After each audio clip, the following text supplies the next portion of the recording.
My name is Caroline Nguli. I'm the principal Dandora Greenlight Vocational Training Center. This is a vocational training center located in the core of Dandora, where we are just close to the dump site, but adjacent to Total Fuel Station. That's our landmark, approaching it in Nairobi. We established this institution in 2018, the help of Nairobi City County and partnership with Kenya Good Neighbors. They enabled us set up 2 courses. This is fashion design and garment making and motor vehicle mechanics. But at the same time, they also assisted the institution to set up a green car center. This is a vehicle maintenance center where we carry out vehicle maintenance for customers within the community and even without. We are grateful the county also was able to establish a garment making production unit whereby we can produce uniforms that can be sold to primary schools, hospitals in bulk. So the institution is endowed with 2 income generating centers. We carry out TVET training in both business courses and technical courses. For the technical courses, we have motor vehicle technology, which encompasses motor vehicle mechanic and motor vehicle electronics. We have electrical department. We also have fashion design and garment making. We have information communication technology, ICT. Maybe to say that in ICT, we have craft ICT examinable course, and we also have computer operator NITA examinable course, and we have computer packages. These are the basic computer application packages that are required before you join college or by anyone who wants to get the test of having the basic computer skills. We also have hairdressing and beauty therapy. This is the newest course. We established it this year. And we also look forward to have foods and beverage course come up at the close of the year. And probably with time we will set up plumbing. Where are we talking about these courses? We are talking about plumbing and foods because they have shown increased demand within this area. And because they can also be modified to have short courses, 3 to 4 months, which can enable these youth, once they go through these short courses, to set up some income generating activities and earn a living. We're also targeting the young mothers who are not able to go through training for a long period. So we are looking at embracing those short courses. And the only department that will serve us would be hairdressing, foods, and plumbing. I want to appreciate the fact that we have attracted a huge enrollment since 2018. We have grown in numbers. The enrollment has grown from 80. In 2018, it was 80, through to 150, 260, and now 378. This means that the area has got a great catchment, even though there are still others that do not know the existence of the college. We appreciate the fact that the college is growing in enrollment. Maybe what I need to emphasize is that enrollment is measured by the graduation rate. And so we realize that in as much as we have great numbers, we may be graduating few students because of the many challenges that we will talk about as we move on.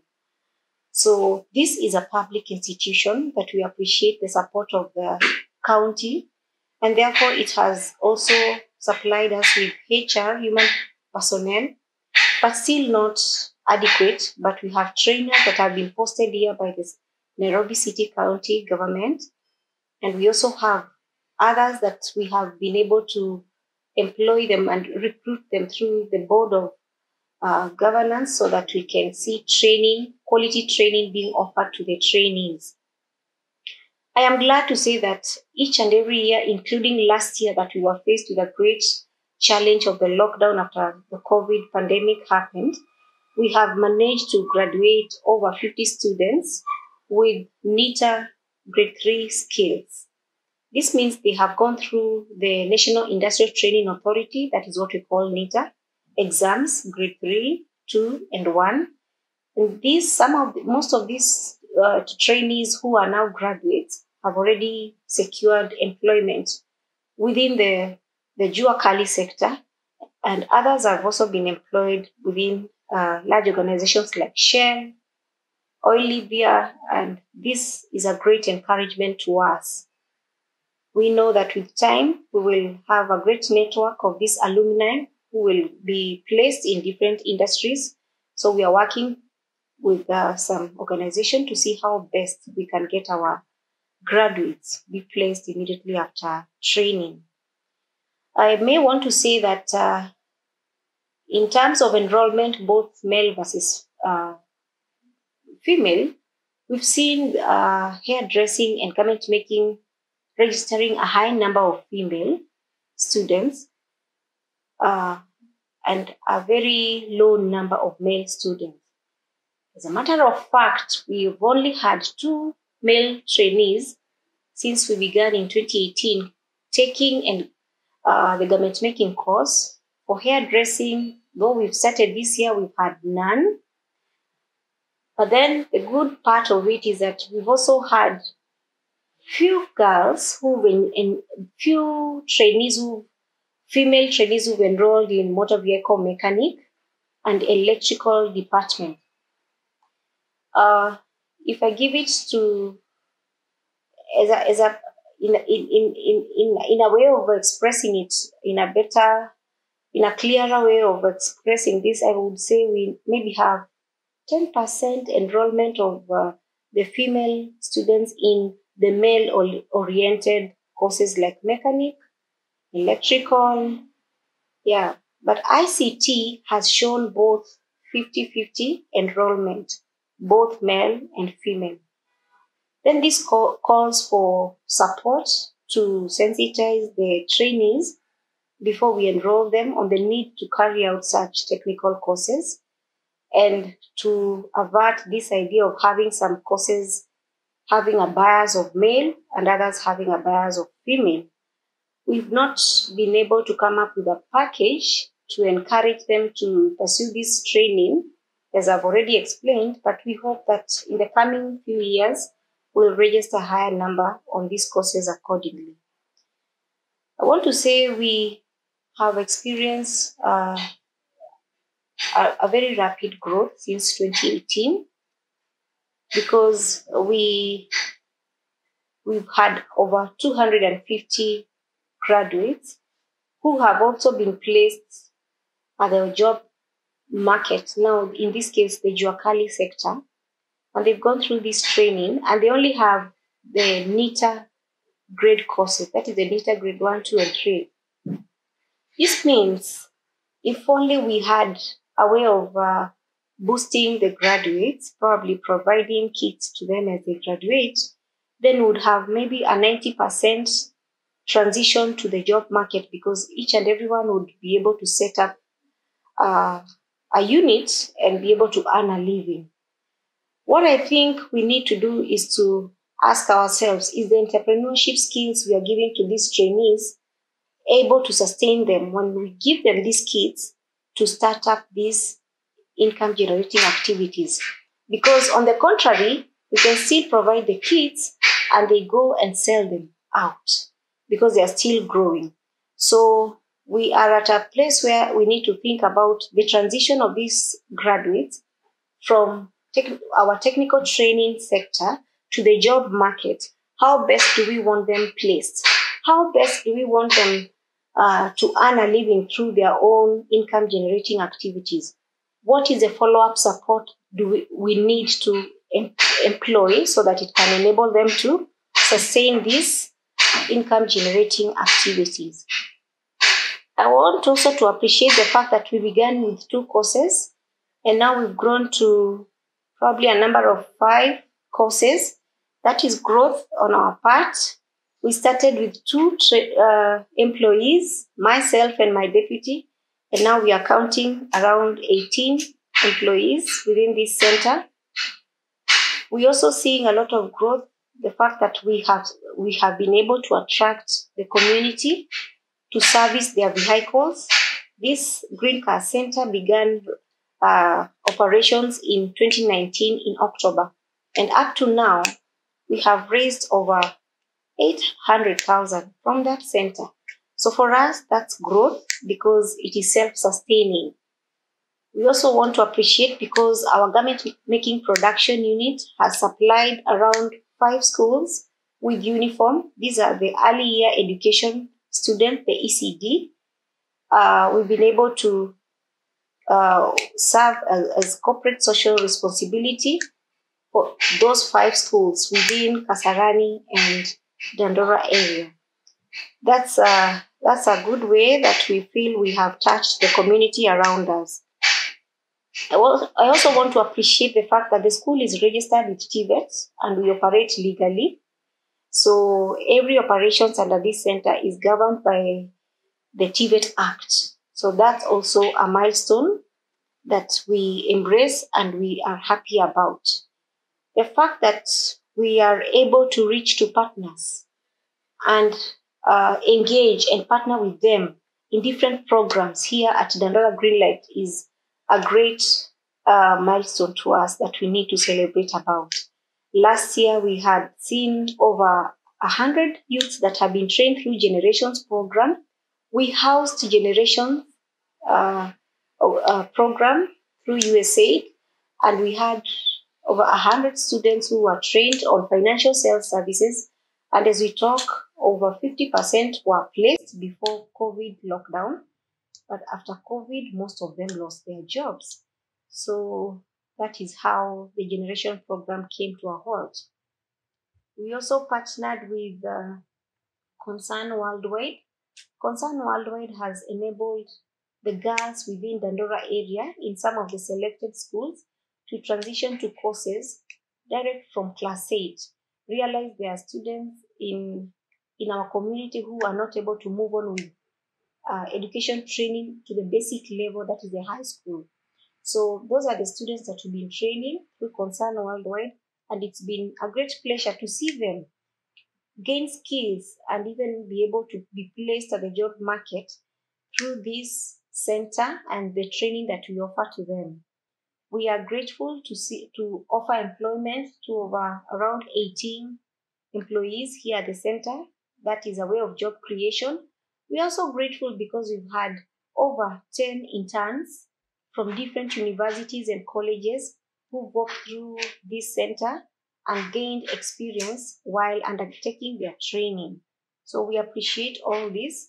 And also the partnership that lasted for 5 years between Kenya Good Neighbors and Dandora Greenlight through Nairobi City County has been of great help because they have also been able to sponsor 26 students who were sponsored in 2018. And up to now, as we talk, they are our pioneer students who are already at the job market.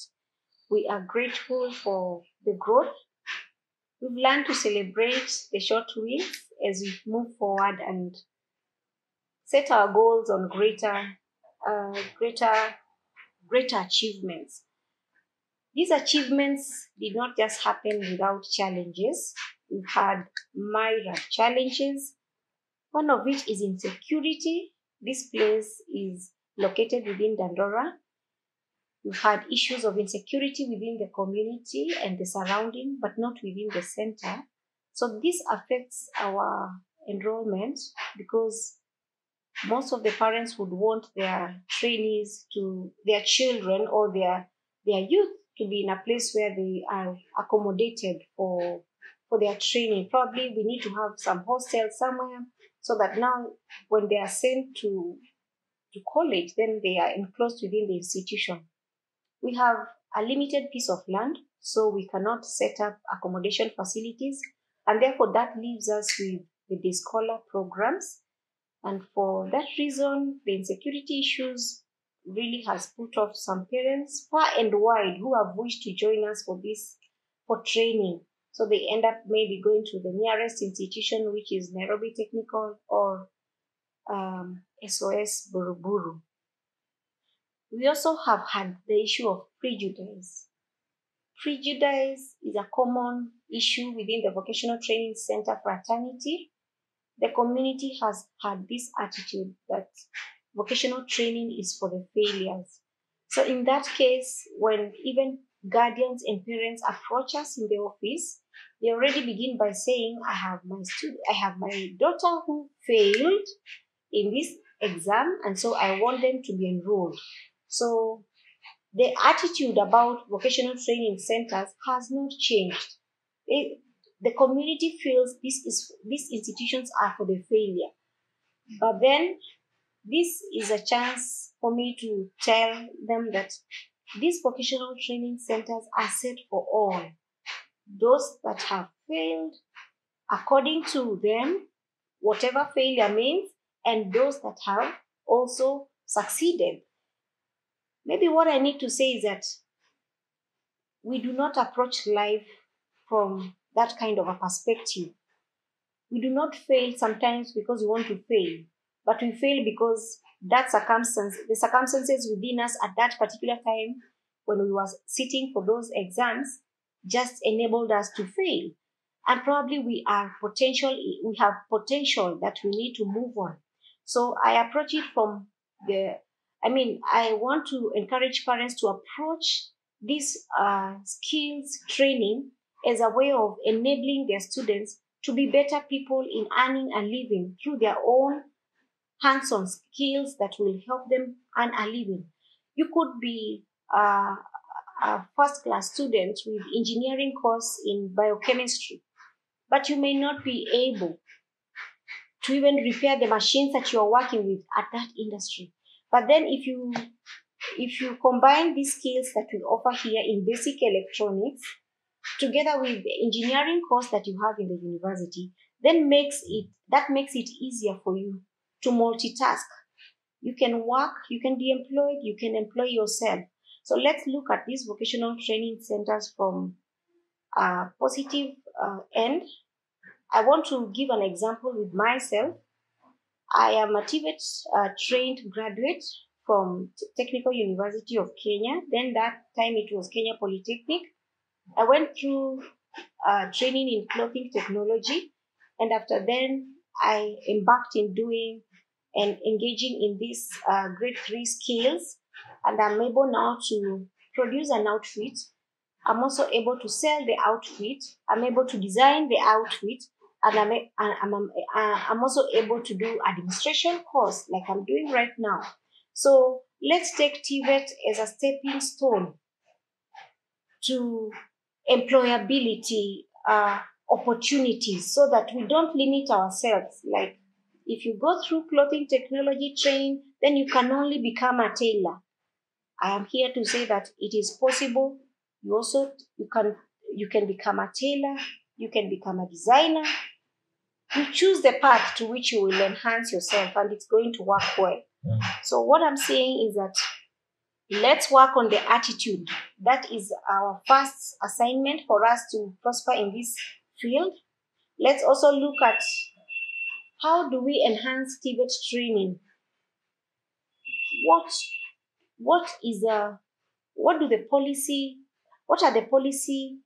are the policies drawn for us? Are they favorable enough to enable the graduates transition from the institutions to the labor market? I'm talking about industry linkages. How best have we laid out policies that can connect our graduates to the existing industry linkages so that we avoid our graduates graduating and getting to look for jobs years and years out? So I am thinking if the policy makers through TVET Authority and Directorate of Technical Education with like-minded organization can assist us come up with these linkages so that we can enable our students fit into the job market appropriately. I think I want to talk about another challenge whereby we have had lack of or inadequate training materials, tools, and equipment. When you visit most of our labs, they may not be up to standard. A standard workshop has got its own regulations and policy upon which should be constructed and equipped with. But you find that we run on the bare minimum, let me say, because of the inadequacy of the funds to get tools and equipment. Even though the government is doing much on the technical training institutes, I wish it could channel the same through the county governments so that the institutions at the ground level, which are the vocational training centers, these are the basic TVETs, can also be empowered with tools, equipment, and materials to enable training to run adequately. Why are we the basic? Because we receive the Class 8 graduates, we receive the Form 4 graduates who cannot be placed at the TTIs. We take them through artisan training, and we also take them through the craft training course. This allows them to go to the TTIs to get the diplomas, and also to the technical university to get the degree courses. So for us, we actually should be the number one priority in the government to be equipped with the best, so that we give them the best skills from where we are right now. The other challenge is that we are not favored by COOPs. The COOPs placement do not favor the vocational training center, in as much as it is, number one, the annual registration fee for an institution to register with COOPs is quite high for the vocational training center. Right now, a vocational training center like this would be required to give 70,000, just the way a university and any other college, TTI college, technical training institution will give. That means the fact that we are giving a high amount of money to COOPs and our enrollment is low, number one, we are cut off by that issue of the registration at COOPs. Secondly, the few vocational training centers that have also registered, we have benchmarked with them. You realize that in a span of 3 years, they can only get less than 5 students sent to the vocational training centers. Probably this has to do with the prejudice that we have talked about, and therefore now placement becomes a challenge. So that's a challenge that maybe the government will allow us to be more publicized, even when they are announcing the results, because you realize in most cases, when the results are being announced, when they get to the poor performing category, they say this category will go to the vocational training center. So they are actually enhancing the negative attitude, which also works against us. And therefore, this information goes to the public. And that's why even if we are registered with COOPs, students will not take our institution as part of their choice. The fact that we were devolved from the national government to the county government, we did not move with a bill that would cause governance across all the vocational centers to be uniform. Therefore, you realize some counties are doing so well with the vocational training centers. Others are quite marginalized, and that becomes a challenge to us. It also demotivates us as the staff. So I would wish to ask the policy makers to enable us come up with policies that will cut across the vocational training centers at this point when we got devolved, so that we all feel there is uniformity in running these institutions. This will apply even to the grant, because before devolution, we used to get some grant that used to be called Subsidized Youth Polytechnic Grant. But now the grant, when it is channeled to some counties, you realize that it is not adequately, or it may not even be relayed to the institutions in good time. So this becomes a challenge. So if the national government can retain some of this bit for the purposes of uniformity, or bring policies that will cut across and bring uniformity, then this will be the best idea for us as trainers, so that we can operate from the same ground. We also have the issue of in-service training. Realize that technology is evolving very fast. Some of us trained 10 years ago in our technical courses. Right now, technology has brought a whole change of concept on how to handle some of these skills training. So it is upon the government to look at the recent and the uprising technology changes and embrace them. And as they do so, then they think about the personnel. This means they should subsidize training for in-service for us so that our trainers can get back to college for short courses to upgrade on their skills so that we can offer up-to-date skills training. We also suffer publicity or lack of awareness. The reason we suffer lack of awareness is because probably of the prejudice, the attitude. Two, also the lack of capacity, financial capacity. We may not be in a position to advertise our institutions like other technical training institutes will do. So probably the government can offer some subsidy for publicity, whereby every other intake, because we have 3 intakes, we have January, we have May, and we have September. Every intake, we could be given some slot in the mainstream media stations, and our institutions will be publicized. That is one way to enhance change of attitude. So we would appreciate if that will be covered. Remember now with COVID, we cannot do flyers or pamphlets because no one wants to distribute such. So we only rely on digital marketing and mainstream media stations. Nevertheless, we have tried to set up pages on Twitter, Facebook, Instagram for our institutions, and that is the only way we try reaching the community at the moment. We know that this can be enhanced in a better way when we get more support. Then we also have inadequate personnel. We have trainers. Some of these institutions need storekeepers. We need accounts clerk. We need security. We need school matron, but we lack all that.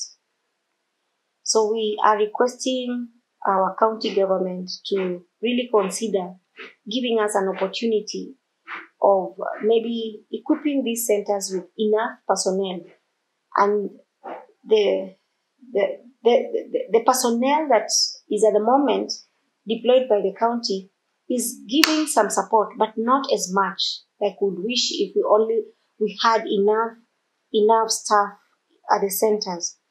Realize that most institutions now are doing online training.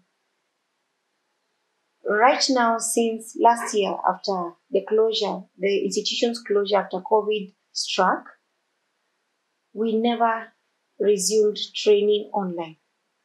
Even though other institutions, private TVET institutions, and also technical universities were able to resume, we couldn't because we do not have adequate ICT infrastructure to offer the same. We also need capacity building on the same. So for us to have this, every VTC should have at least a fully fledged studio whereby the trainers can record their lessons, and also the videos can be uploaded as they demonstrate the practical skills, so that if we have to stay home and do online training, then we are able to still cover our syllabus adequately. We also request industry linkages to be built, probably even through the county government, so that our graduates can benefit from this through the internship placements and also the job placement.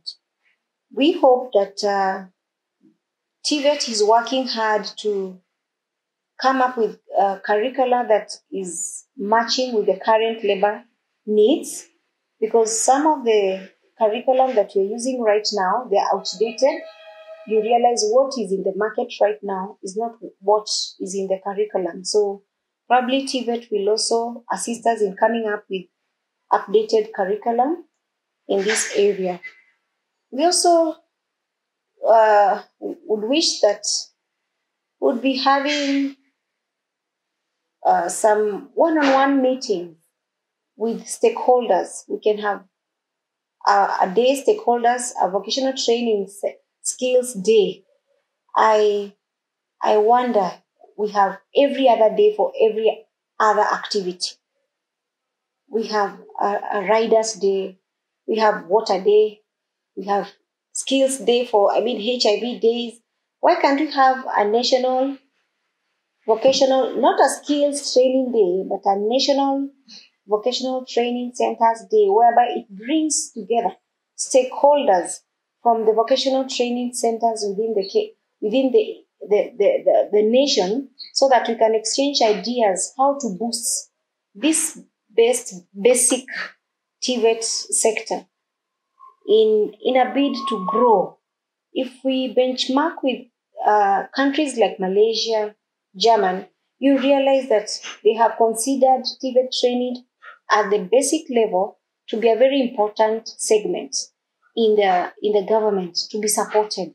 So if only we can give this a trial, probably we can improve even the attitude, we can improve the uptake, we can improve the skills we are giving, we can encourage even employers to employ all these graduates from the TVET sector, because I'm sure we'll be giving the best regarding the linkages and the labor needs, matching the labor needs.